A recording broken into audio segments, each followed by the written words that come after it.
everyone, I'm here with the weekly Tarotscope. First of all, I want to say thank you. I was not feeling well this week, so thank you for all the messages. Wish me well and to get better and all that stuff. So thank you so much. I'm feeling better this weekend, that's for sure. I am using the Mystic Monday Tarot, so shiny, for the weekly Tarotscopes, as well as the daily draws during the week on my Instagram. You can follow me on Twitter as well. And on Twitter, I've started doing a daily astro weather tweet where I just kind of let you know what's going on with the astrology during that day. So if you want to follow me there, you can follow me there as well. And then on Etsy, my featured reading for the week is the 12th house reading for 2019. So if you're interested in that, you can click on the links below. Otherwise, let's get going with the weekly Tarotscope. So let's start with Aries. Aries, you have the Eight of Pentacles. So it's time to get to work, Aries. It's time to work on your dreams, to work on your hobbies, your crafts. It's time to work on the thing that you love to do. So make sure that you're making time for that this week. So not a lot of big changes this week. This is just a week to focus and to work on things. Taurus, we have the Eight of Cups, another 8 card. This is a week of letting go for you, Taurus. This is a week where you're walking away from something. You're saying, you know what? As we come to the end of the year, there's certain things that just aren't working for me anymore. There's certain things that, just aren't fulfilling me. And so you decide to walk away. Now, this may be a relationship. This may be a friendship of some kind. This may be just even like a hobby or an activity or something that you're just like, you know what, this doesn't resonate with me anymore. So this is a week where you're kind of walking away and you're spending a little more time alone with yourself to kind of get in touch with yourself. For Gemini, we have the Seven of Pentacles.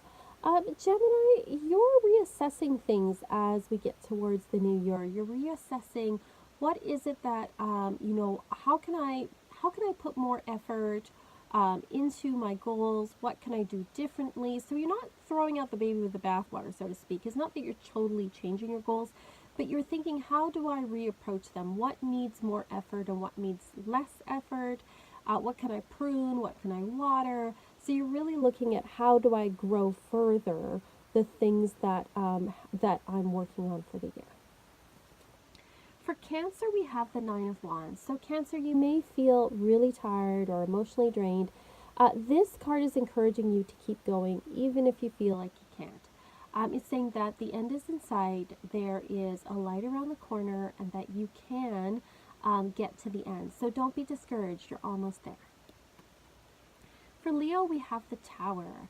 So Leo, there may be a big shakeup this week. There's something that kind of rocks your foundations.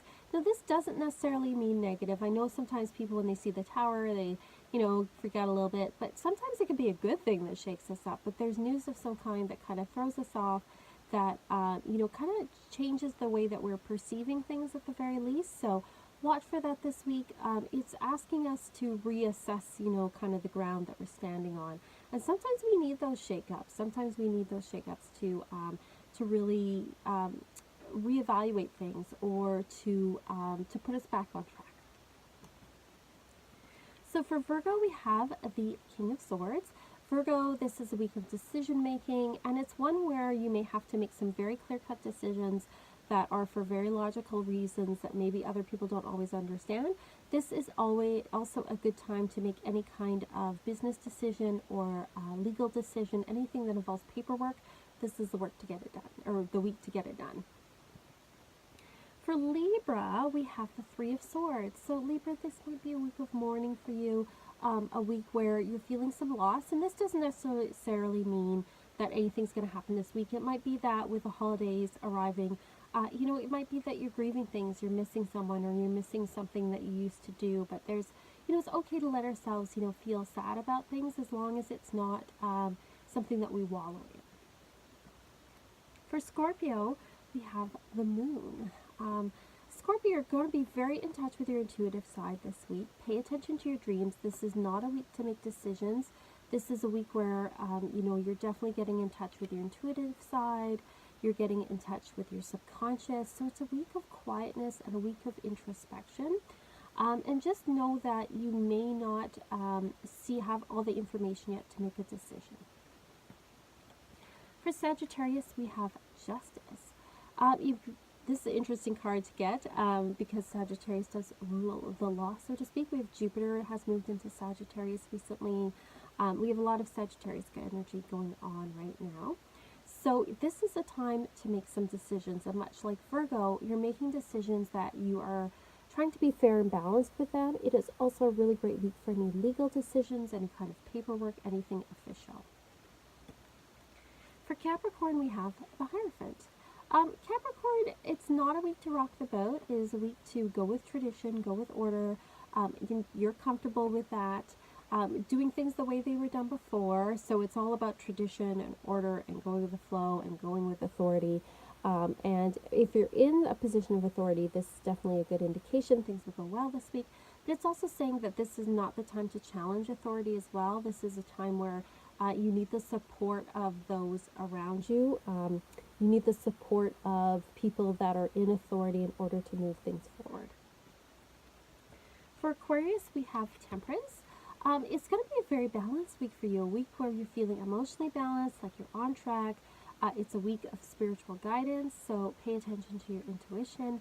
It's a week where you feel like, you know what, I've got a balance between my emotional life and my mental life, so enjoy this period of time. It's also saying to be patient with your goals as well. It's a time of patience and waiting, and just keep doing what you're doing. You're on track. And for Pisces, we have the Ten of Pentacles. So Pisces, you're working on building something bigger for the future, and it's encouraging you to keep going in that area. This is also a card that indicates there may be some financial benefit this week for you, that things you've been working hard on will start to pay off, and that you're really building something that is going to go into the future. So enjoy it. So this is a week very much about tradition for a lot of the signs, and just keep going the way that you're going. I think, there's Libra and Leo. It looks like it might be a more challenging week. But for most signs, it's saying like, hey, keep going, keep doing what you're doing, working hard on things.